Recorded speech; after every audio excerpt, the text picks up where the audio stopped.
The wind swept dry leaves across the cracked porch of the old Waverley farmhouse. Once painted ivory white, the boards were now grey and splintered, stained by time and weather. At the edge of the property, standing tall despite her age, was Margaret Waverley, 93 years old, spine straight as an oak, and eyes still sharp beneath the brim of her straw hat.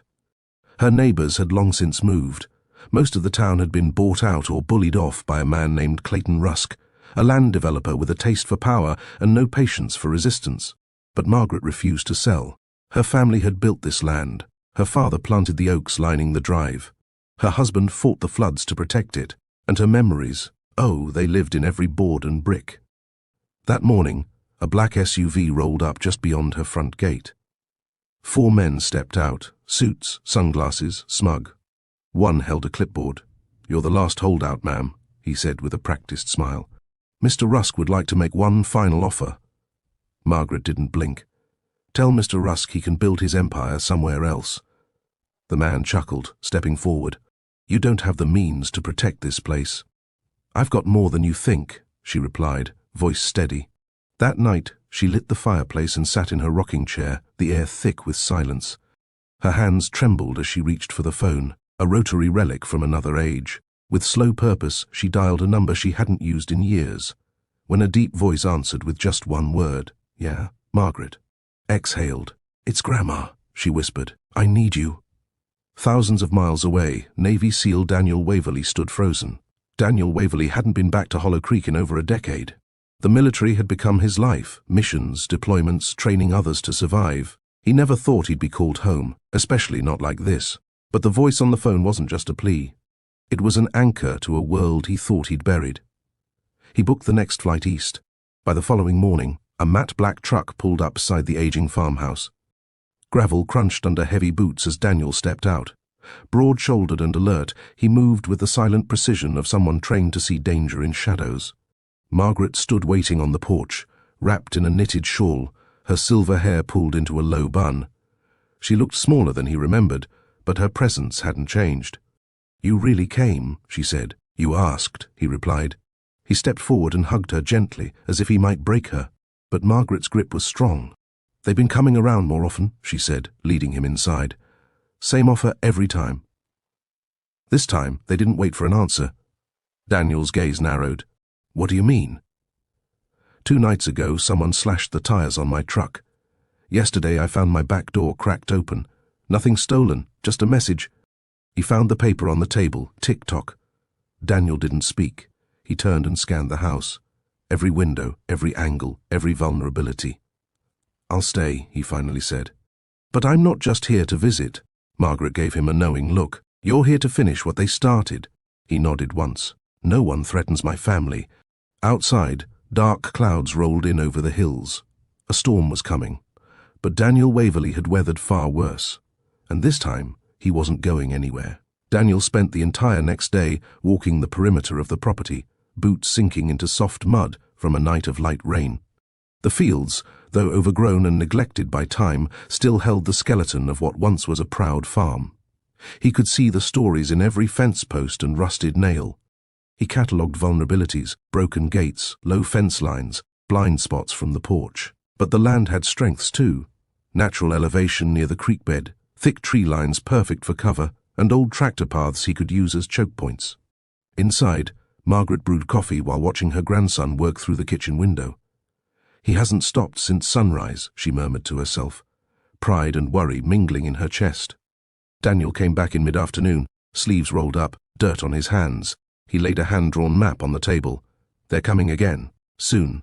I'm going to prepare this place like it's a forward operating base." Margaret chuckled softly. "You turning my house into a war zone?" He gave her a soft smirk. "No, Grandma. I'm turning it into a fortress." That night, he reinforced the doors, boarded vulnerable windows, and wired motion activated lights to the eaves of the barn and porch. He placed broken glass in empty coffee cans and hung them like alarm bells near the rear entry. At midnight, he sat alone on the porch, watching the tree line. The stars were bright above, but something felt heavy in the air. Then he saw them. 2 flashlights flickering through the woods, moving in silence. Daniel didn't move. Not yet. He waited, hand resting lightly on the handle of the blade strapped to his thigh. They were testing the waters, but so was he. The intruders moved like amateurs, quiet but not trained. Daniel watched them stumble through the brush, unaware of the pressure-triggered noisemaker he'd placed just past the barn. When the can rig snapped and crashed against the doorframe, the startled yelp from one of the men echoed across the field. Daniel moved like lightning. He flanked the side path, boots gliding silently over the grass, and intercepted the first man behind the silo. A flash of motion, a twist of the arm, and the stranger hit the ground face first, wind knocked from his lungs. The second man bolted. Daniel didn't chase. Instead, he pulled the unconscious man into the barn and tied his wrists with nylon cord from his duffel. No blood, no noise, just precision. Back inside the house, Margaret had woken to the crash. She clutched her robe, eyes wide as Daniel entered. "Caught one," he said simply. Margaret stared. "What do we do with him?" "Send a message," Daniel replied. At sunrise, he untied the man and walked him, calmly but firmly, to the main road. When the man stumbled away, Daniel handed him a slip of paper. On it, "Next time, we won't be so polite." By noon, the SUV returned. This time, Rusk wasn't hiding behind lawyers. He stepped out himself, sharp suit, expensive shoes, and a smug grin that didn't quite reach his eyes. "You're making this complicated," Rusk said. Daniel stood tall. "We haven't even started. I can make life difficult for you." Daniel's voice was steel. "Try me." Rusk's smile twitched. Then he turned and left. But Daniel knew this was only round one. And next time, it wouldn't be flashlights in the trees.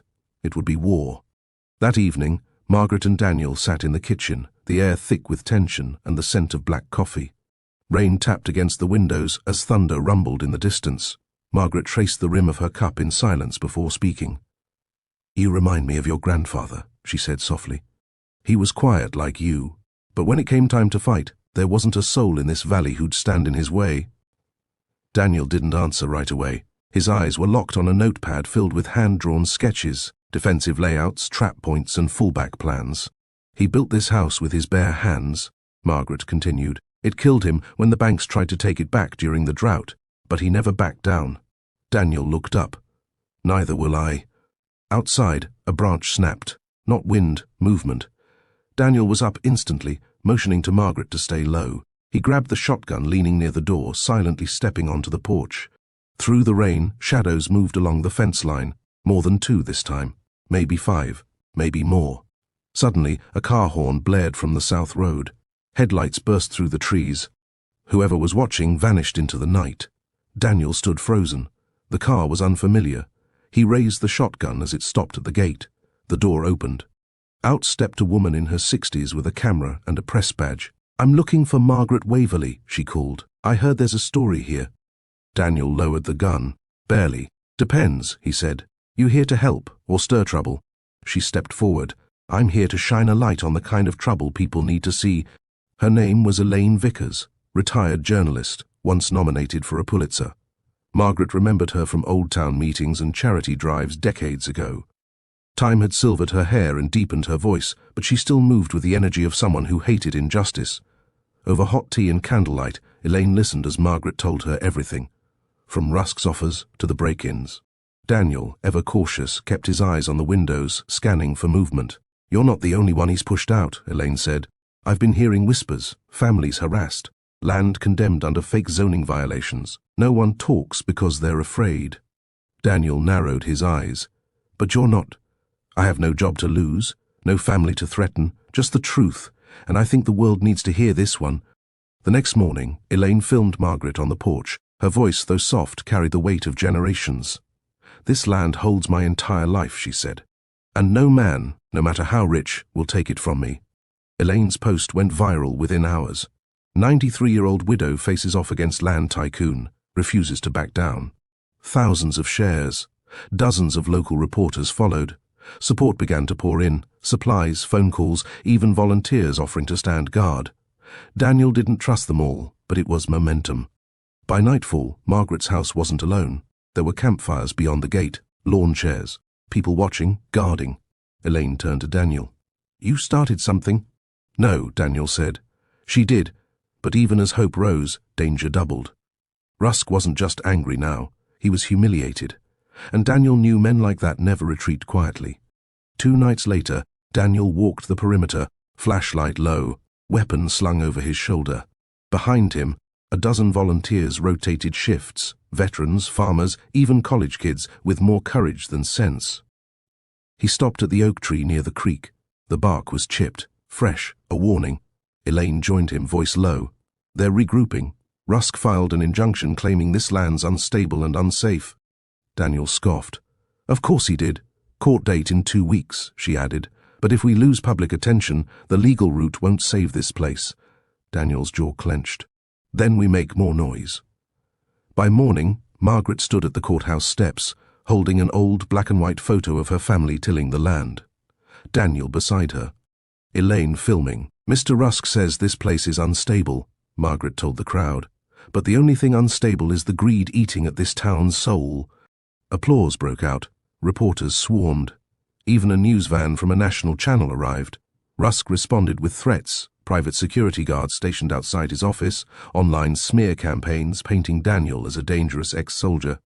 But Daniel didn't flinch. Instead, he organized training drills for the volunteers. Defensive strategy sessions, night patrols. He was building more than defense. He was building discipline, unity, purpose. Margaret watched from the porch, heart swelling. You were always meant to lead, she said. I just needed the right cause, Daniel replied. Then came the letter, slipped under the door. No return address, just 4 words scrawled in red ink. We're coming at midnight. Daniel looked at the clock. It was already past 10. Midnight came like thunder. Engines growled in the distance. Lights blinked in the woods. Shadows moved fast, weaving through the trees like smoke. Daniel stood in the center of the yard, rifle in hand, jaw set. They're testing the line, he muttered. From the porch, Margaret held her breath. Elaine had her phone ready, filming live. Viewers were piling in by the thousands. Then the first bottle flew, shattering against the barn wall in a burst of flame. Molotov. Daniel barked orders. Left side, douse the fire. 3 to the west fence, now. The volunteers moved like soldiers. Buckets of sand and water extinguished the blaze. 2 men flanked the intruders, pushing them back into the trees with lights and air horns. Another group tried the gate, only to be met by tripwires Daniel had rigged earlier. A loud bang echoed as the wires snapped, launching a flurry of flashbangs into the path. The attackers scattered. One slipped and fell. Daniel was on him in seconds, pinning him with a knee and wrenching the mask off. A teenager, barely 18. Rusk sent kids? Daniel spat. The boy trembled. They paid us to scare you. Said it was just noise, no real danger. Daniel stood, dragging him to the front gate and releasing him. Tell your boss. Next time, we come to him. By 1:30 a.m. the attack had ended. No one was seriously hurt, but it had changed everything. The next day the sheriff arrived, not to threaten, but to ask questions. Cameras captured everything. Daniel stood before them all, unwavering. This is bigger than one farm now. And Hollow Creek listened. The footage from the attack went viral overnight. Viewers were horrified.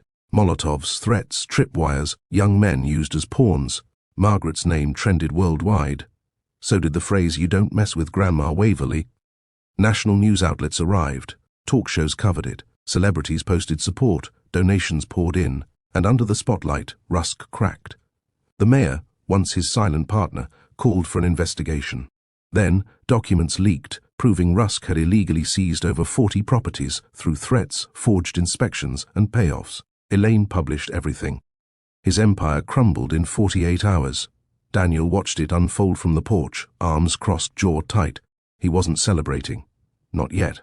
Then came the call. Rusk was arrested at his office, charged with conspiracy, intimidation, and attempted arson. Margaret wept, not from fear but relief. She looked out over her land, now lined with people, neighbors, reporters, children waving signs that said, "Stand with Margaret." Daniel hugged her gently. "It's over," he whispered. "No," she corrected. "It's just beginning." She was right. What started as defense became a movement. Families inspired by her courage challenged their own bullies. Communities stood together. Elaine turned her coverage into a documentary.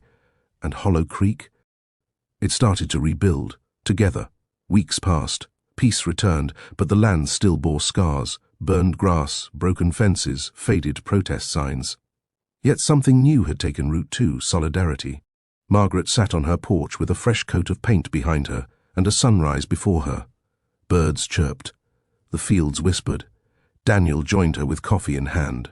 "You staying long?" she asked, not looking over. Daniel smiled. "Thinking place could use a good man around." He chuckled. "I think it already has one." Volunteers still came, now helping rebuild instead of defend. Kids painted the barn. Veterans planted new crops. Someone even made a wooden sign at the gate, "Waverley Strong." Elaine's documentary aired nationwide. Viewers wept, protesters cheered, the Waverley name became a symbol. But for Margaret, the greatest reward was simpler. Her home was safe, her grandson was home, and her family's legacy stood tall, not as a fortress, but as a light. Daniel looked out over the land, finally allowing himself to breathe. "All those battles I fought," he said, "none of them felt like this one." "Because this one was yours," Margaret replied. He nodded. "Sometimes the greatest fight doesn't come on foreign soil, but right where your roots are buried. And when you choose to stand, not for medals, but for love, you don't just protect land, you protect history, and you build the future together."